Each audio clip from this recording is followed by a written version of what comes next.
Hey guys, I'm here today to talk about all of my favorite things from March. So one of the first favorite things I want to talk about that I did last month was watch this TV show on Netflix. And it's a TV show that has actually been on Netflix for over a year. It's called Sense8. And it's directed by the Wachowskis, the people who did The Matrix and Speed Racer and a bunch of other films, but mainly The Matrix. And I absolutely loved this show. I would go so far as to say that it's the best piece of original programming on Netflix. Better than House of Cards, better than Orange is the New Black, better than Kimmy Schmidt, better than the other ones. I can't remember all of them. Those are I feel like the main three. And I think this one's the best. It is so cool. It's about these 8 people around the world who suddenly get sort of telepathic powers of each other, and their brains are all linked up, and so they can sort of share senses. It's never fully explained, but you sort of get it intuitively as you watch, and it is just mesmerizing to watch. It sort of reminds me of David Mitchell's The Bone Clocks, at least the magic system of it, and it does kind of have a Heroes-y sort of vibe, but the show is just dripping with so much money and production value. It is insane. They're just shooting on location in Korea, in Mexico, in Nairobi, in Berlin, in London, in Chicago, in San Francisco, and it is just so cool. And the stories are so diverse. You have this businesswoman in Korea, this gay couple in San Francisco, this guy in Nairobi, and just all you're just following people from all around the world and just going through different stories, and slowly they're all being linked up through this really crazy sci-fi fantasy plot of telepaths, and it is just so good. And some of the fight scenes in it just get so nuts and are just so satisfying to watch. Honestly, one of my favorite shows I think I've watched this year. It is a bit slow to get into. I'd say only by the 3rd episode does it really start clicking together, and you really need to enjoy the show. You really need to enjoy the individual strands of the show just as their own little set pieces to enjoy it, because the sort of things that bring them all together only start happening in the second half of the series. But overall, I thought it was really amazing, and it's inspired me to go watch some of the Wachowskis' other stuff, like Speed Racer, which I'd never saw, Jupiter Ascending. Both of them get sort of middling reviews. Even this show, Sense8, gets middling reviews. But after enjoying it so much, I feel like I'm going to go check it out because it was just so cool.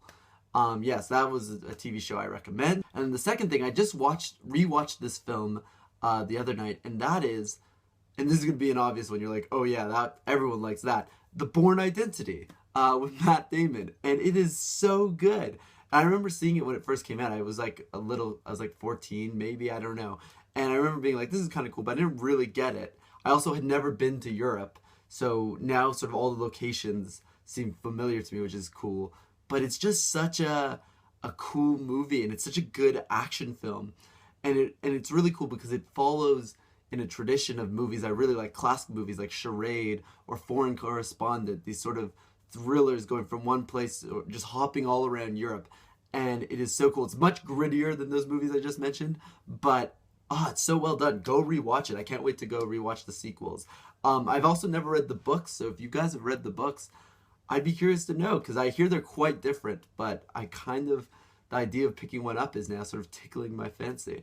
My third favorite thing from this month was a restaurant in London in a neighborhood called Camberwell, which you might not have heard of. Honestly, it took me a year and a half before I got to Camberwell, so it's not necessarily the top things people do when they come to visit London, but if you're looking for something really off the beaten track, try Silk Road in Camberwell. It's this amazing Chinese food place.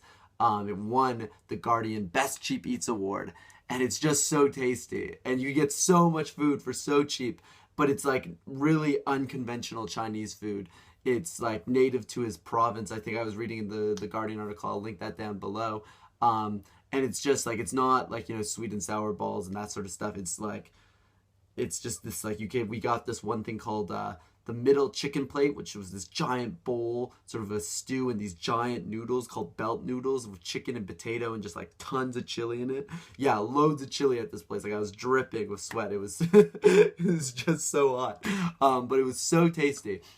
Also, I felt really weird bringing up this one as a favorite because I know not most people on here don't live in London, and who knows if they're going to immediately be able to go to this place.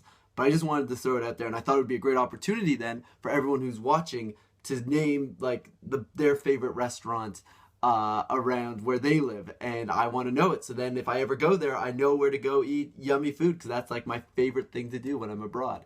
So please let me know. If you're in London, make sure to go check out Silk Road. But if you, but wherever you are, let me know where I need to check out some off the beaten path. Please let me know. So guys, those were my March favorites. If you plan on watching or going to Silk Road or doing any of these things, please let me know. If you have already, let me know your thoughts. And if you have any recommendations for me that you think I should be watching or going and doing, please let me know. And until next time, happy reading. Bye bye bye. I said last time I would review my my board game Summer Wars, Phoenix Elves versus Tundra Orcs, but because I had done 2 favorites in a row with other board games, I didn't want to get too into the board game fanaticism. But so let me just say, yeah, I like this game so much so I bought another starter set. Board games.